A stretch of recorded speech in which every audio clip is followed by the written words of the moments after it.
1967 அதிகாரத்திற்கு வந்தது திராவிட முன்னேற்ற கழகம். வந்தபொழுது என்ன சொன்னார்கள்?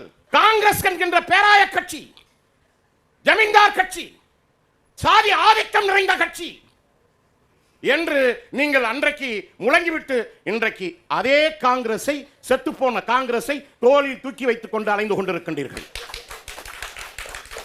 எதற்காக சொல்கின்றேன் என்றால் 1967 திமுக அதிகாரத்திற்கு வந்து அதன் பிறகு அதிமுக அதிகாரத்திற்கு வந்து மாறி மாறி 58 ஆண்டுகள் இந்த தமிழ்நாட்டை ஆண்டு கொண்டிருப்பது இரண்டு பெரும் திராவிட கட்சிகள்.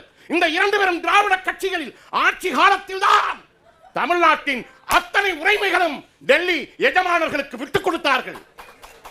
உங்கள் அரசியல் பசி, உங்கள் அதிகார பசிக்காக ஒட்டுமொத்த தமிழ்நாட்டின் உரிமையை நீங்கள் விட்டுக் கொடுத்த ஒன்றில் ஏதாவது பெற்றுத் தந்தீர்களா? ஏதாவது ஒரு அதிகாரத்தை? முல்லை பெரியாற்றில் அதிகாரத்தை இழந்தோம், கச்சத்தீவில் அதிகாரத்தை இழந்தோம், எல்லா அதிகாரத்தையும் இழந்து விட்டோம். தமிழ்நாட்டு நதியின் உரிமையை இழந்தோம். எதில் இழக்கவில்லை? நிலத்தை இழந்தோம், நிலத்தின் உரிமையை இழந்தோம், நீரின் உரிமையை இழந்தோம், எல்லா வளத்தையும் இழந்தோம். இன்றைக்கு தொகை தொகையாக 1 கோடி பேருக்கு மேல் இந்திக்காரர்கள் வந்து விட்டார்கள். தமிழ் தமிழ் என்று சொல்லி அடுக்குமொழியில் பேசி அடைந்தார் திராவிட நாடு, இல்லையேல் சுடுகாடு என்று எங்களை ஏமாற்றி இன்றைக்கு நீங்கள் நாட்டை அடைந்து விட்டீர்கள், நாங்கள் சுடுகாட்டுக்குள் கிடக்கின்றோம். சாதனையா? 10 லட்சம் கோடி எப்படி சாதனை? உங்களுக்கு கடன் வந்தது தமிழ்நாட்டிற்கு இன்றைக்கு 10 லட்சம் கோடி ரூபாய் கடன்.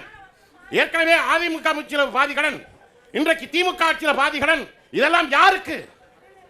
பரம ஏழையாக இருந்து கொண்டிருக்கின்றார்கள் அவங்க தலைமைகள்.